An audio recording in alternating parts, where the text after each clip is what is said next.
Hoy tenemos la oportunidad de entrevistar a Juan Rodríguez, profesor en la Universidad Autónoma de Barcelona, miembro del Grupo de Estudios del Exilio Literario desde su fundación, directivo de la Asociación para el Estudio de los Exilios y las Migraciones Contemporáneas y del Comité Editorial de la revista Migraciones y Exilios.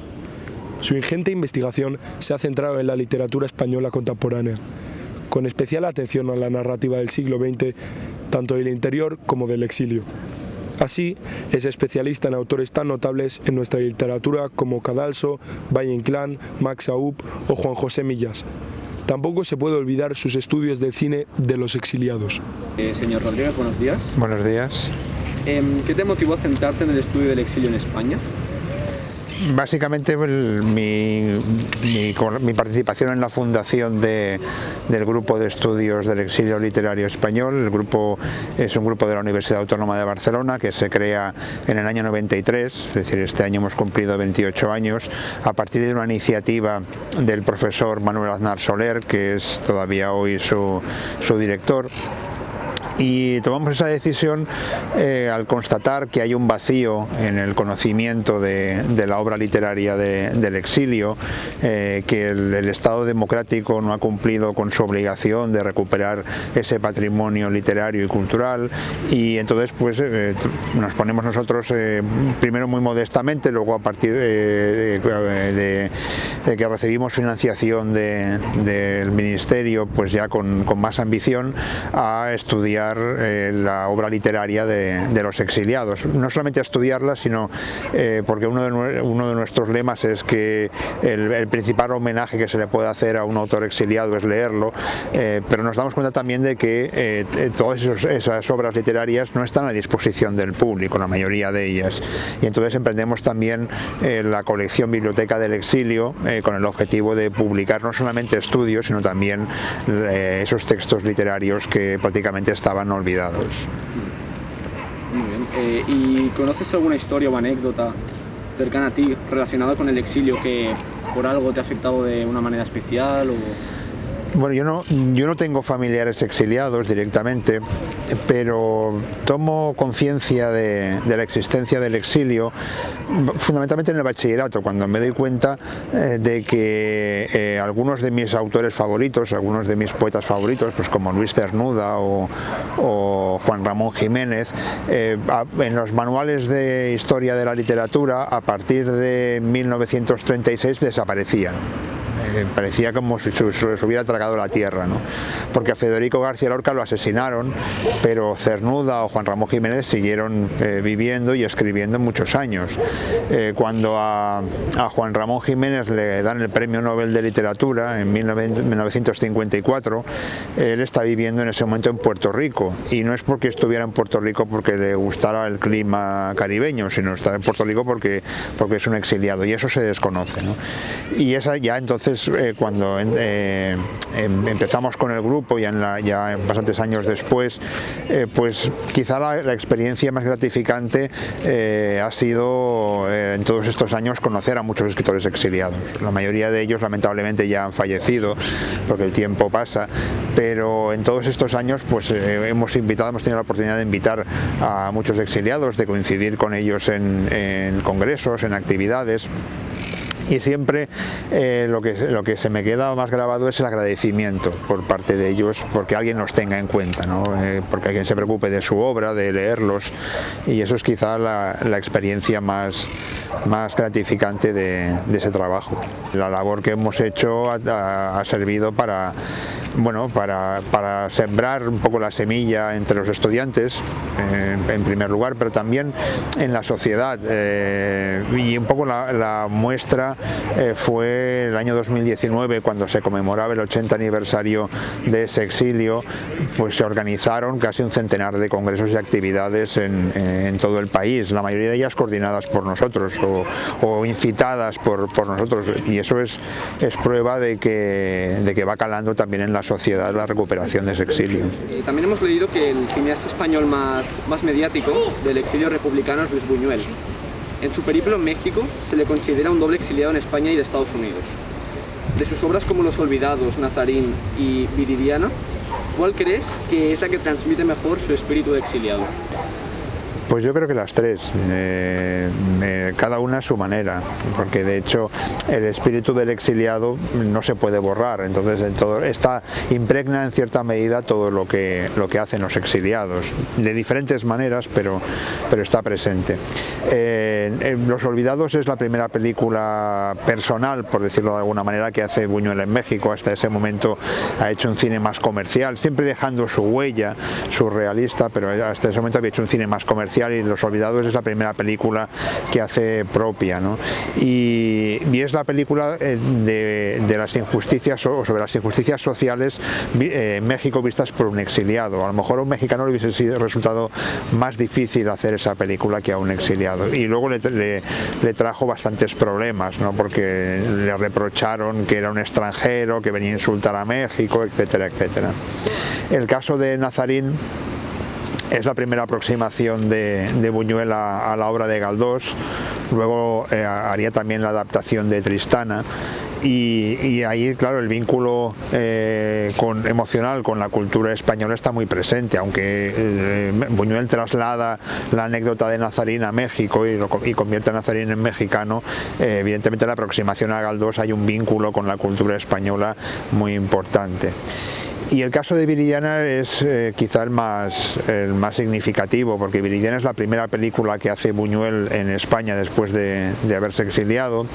En realidad Buñuel, que era muy listo, le coló un gol a la censura. Hizo un guión totalmente surrealista que se convierte en una parábola de la España franquista, y la censura lo aprobó porque no lo entendió. Y luego el escándalo vendría después, cuando la película se estrena en Cannes. Hay un artículo del Observatorio Romano que llama la atención sobre lo que significa la película, y entonces el franquismo prohíbe la película, y la película no pudo verse en España hasta después de la muerte de Franco. O sea que en diferentes medidas las tres películas llevan la huella del exiliado. Hablando del balcón vacío, una de las películas también icónicas, ¿no?, de este tema, queríamos preguntarle si crees que todos los exiliados de la segunda generación vivieron traumáticamente esa experiencia, ¿no? Si fue una cosa general o mucho más selectiva. No, a ver, claro, la experiencia de vivir una guerra, sobre todo con pocos años, ¿no?, de tener que abandonar la casa, el país, de tener que ir a un país diferente, con costumbres diferentes, a veces con una lengua diferente, evidentemente eso traumatiza. No se traumatiza, o por lo menos sí que influye en la formación de cualquier persona, sobre todo si eso sucede a una corta edad, ¿no? Es cierto que esa misma experiencia se refleja de manera muy diferente en los exiliados, y dentro de la segunda generación, más allá del caso en el balcón vacío y cómo María Luisa Lío refleja ese trauma que lleva dentro, pues hay circunstancias muy diversas. Incluso hay exiliados de la segunda generación que optan por no querer saber nada del exilio. Hay que tener en cuenta que además el exilio de la segunda generación en México es un exilio peculiar, porque México fue uno de los países de América donde más exiliados acabaron residiendo, cerca de 30.000, y entonces en un primer momento se crean escuelas, colegios, institutos donde se reproduce el plan de estudios español, donde enseñan los profesores españoles exiliados, con la idea de que el exilio acabará pronto, de que cuando la Segunda Guerra Mundial acabe, si el fascismo en Europa es derrotado, ellos podrán volver, entonces no habrán perdido esos años de escuela. Y eso crea en la segunda generación una educación, algunos de ellos hablan de una educación de almeja o de invernadero, ¿no?, porque están rodeados en todo momento del mundo, de la cultura española, de profesores españoles, de los compañeros de clase que son como ellos españoles, y en el momento en el que ese exilio se prolonga y ellos se dan cuenta de que no van a poder regresar pronto. Generalmente eso se produce cuando ingresan en la universidad o en el mundo laboral, es cuando tienen que integrarse en la vida mexicana, ¿no? Y eso crea una especie de desarraigo, ¿no?, de desplazamiento. Yo que he tenido la suerte de hablar con algunos de ellos, siempre suelen comentar que en México no se sienten aceptados como mexicanos, y cuando vienen a España tampoco se sienten aceptados como como españoles, ¿no? Y queda esa especie de desarraigo. A partir de ahí, evidentemente, las soluciones son muy variadas y cada autor, o cada escritor o cada exiliado adopta su manera o acepta a su manera esa situación, ¿no? La mejor es aceptar la doble pertenencia. Ellos se consideran españoles y mexicanos al mismo tiempo, ¿no? Se ve muy claro cómo sufrían y qué les pasaba, pero ¿realmente podemos llegar a comprender, tú crees, cómo se sentían y qué pensaban y qué sentimientos tenían? Sí, yo creo que cuando lo expresan lo podemos llegar a comprender, y lo expresan en el cine y lo expresan en sus obras literarias también, yo creo que sí, y cuando los entrevistas a ellos también lo explican, yo creo que sí. Otra cosa es pues que cada uno pueda llegar a superar, ¿no?, ese trauma o esa difícil situación, pero sí, yo creo que se puede comprender. ¿Cómo la universidad propició el despertar democrático en España tras la muerte de Franco? Recuerdos personales no tengo, porque cuando muere Franco yo tengo vuestra edad, más o menos, y cuando yo ingreso en la universidad en el año 80, pues ya se ha producido la transición. Sí que tengo, bueno, los recuerdos de compañeros, de mis profesores, y que luego fueron compañeros que habían sido, pues por ejemplo, un profesor como Sergio Besser, que había sido expulsado no de la Universidad Autónoma, porque no se había creado todavía, pero sí de la Universidad de Barcelona, por su posición antifranquista, ¿no? Fue un momento en el que se expulsa a él, se expulsa a Manuel Vázquez Montalbán, se expulsa a varios profesores y a varios estudiantes, perdón, eran estudiantes entonces, de la universidad, como consecuencia de manifestarse. Yo el recuerdo que tengo, porque la Universidad Autónoma se funda además en el año 68 y el campus de Bellaterra se construye para sacar de la ciudad de Barcelona a los estudiantes más conflictivos y llevarlos fuera para que no molestaran mucho. Entonces el recuerdo quizá más intenso que tengo en ese sentido, ya digamos no durante el franquismo sino después, es de la asamblea unitaria y multitudinaria que se hace el 23 de febrero del año 81, en pleno golpe de Estado, con la radio, pegados ahí a la radio y comentando entre todos y analizando entre todos, pues esa experiencia que parecía que nos tenía que devolver de nuevo al franquismo, no porque Franco ya había muerto, pero sí a una dictadura militar, ¿no? Luego afortunadamente la cosa se resolvió de forma pacífica, no sé si de la mejor manera posible, pero se resolvió de forma pacífica. En la actualidad, ¿nos comportaríamos igual que los que pertenecieron a la segunda generación? ¿O sería más duro para nosotros, o quizás menos, con todo lo de la digitalización?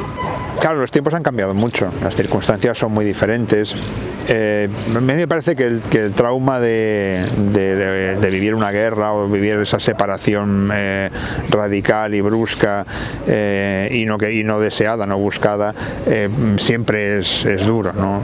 Es cierto que hoy con las nuevas tecnologías pues las separaciones se hacen, lo hemos visto el año pasado, la separación y aislamiento se hace un poquito más llevadero, y es probable que en el caso del exilio, de un exilio ahora, de proceso de un exilio ahora, pues si no se censuraran las comunicaciones, que también sería posible, pues habría esta comunicación, es decir, se podría, pues, las familias podrían hablar por WhatsApp o podrían hablar por diferentes medios con los familiares que quedaban del otro lado.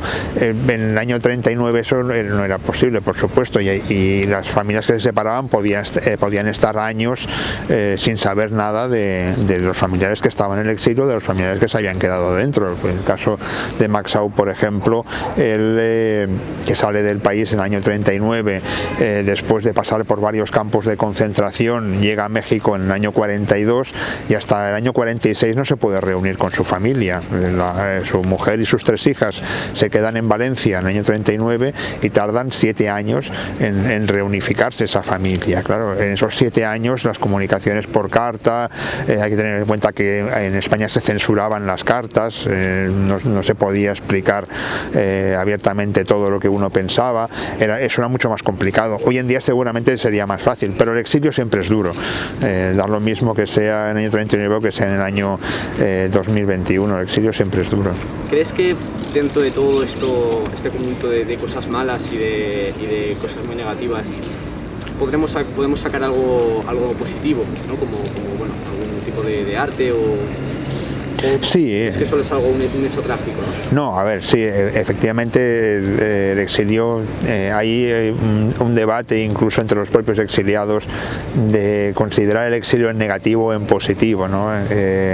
Adolfo Sánchez Vázquez, que fue profesor exiliado, profesor de filosofía de la Universidad Nacional Autónoma de México durante muchos años, escribió un artículo muy bonito que se titula Exilio sin fin, donde, bueno, reflexiona acerca de cómo la prolongación de ese exilio durante tantos años lo que provoca es que el exiliado no deje de ser exiliado nunca.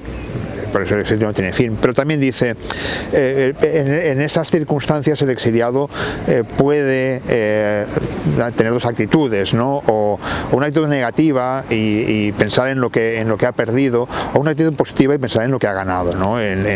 Pues en los nuevos amigos, en el conocimiento de una nueva cultura, etc.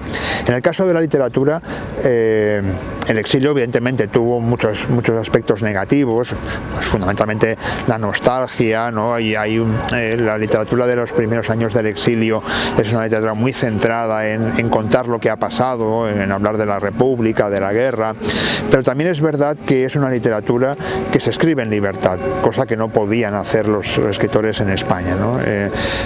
Y eso, yo creo que eso es una circunstancia en la cual el exilio favorece la creación literaria. Por una parte, la libertad de escribir lo que quieren, lo que piensan, a pesar de las dificultades que puedan tener para publicarlo luego por cuestiones económicas y demás, y por otra parte el conocimiento de lo que se está escribiendo en todo el mundo y fundamentalmente en América Latina. Hay que tener en cuenta que la literatura latinoamericana en esos años 40, 50, 60 es una explosión, ¿no? de riqueza, de calidad, que los escritores que vivían en España no tenían prácticamente acceso. Es decir, cuando el llamado boom de la literatura latinoamericana se produce ya en los años 60, mediados de los años 60, cuando los escritores exiliados pues han estado leyendo a Borges, a Cortázar, a Onetti, mucho antes que los escritores españoles. Todo eso enriquece y es una circunstancia evidentemente derivada del exilio. Por lo tanto, es cierto que el exilio tiene muchas cosas negativas, sobre todo para la persona, para el individuo que tiene que exiliarse, pero también tiene su vertiente positiva, ¿no? Enriquece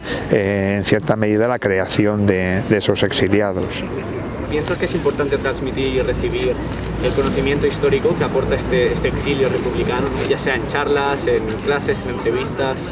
Sí, por supuesto, no solamente el exilio republicano, es importante conocer la historia. Ya sabéis la frase célebre que dice que los pueblos que olvidan su historia están condenados a repetirla, ¿no? Es muy importante conocer la historia, que no se olvide todo eso. Yo tengo todavía recuerdos del franquismo, vosotros no, por lo tanto os lo tienen que contar de alguna manera. Y sobre todo ahora que hay una cierta tendencia a banalizar la dictadura, banalizar la guerra, lo que pasó, etcétera, más que a banalizarlo, a blanquearlo, ¿no? Decir, bueno, no fue tan malo, hubo cosas positivas. Yo creo que es importante conocer la historia y mantener vivo el recuerdo y la memoria de aquel, sobre todo de aquel acervo cultural que durante tantos años estuvo proscrito, durante tantos años fue desconocido y que tiene una notable calidad y una notable entidad, y incorporarlo de nuevo a la cultura española yo creo que es muy importante. Así llegamos al final de la entrevista. Juan Rodríguez, muchas gracias por tu testimonio. Gracias a vosotros. Compartir este conocimiento. Gracias.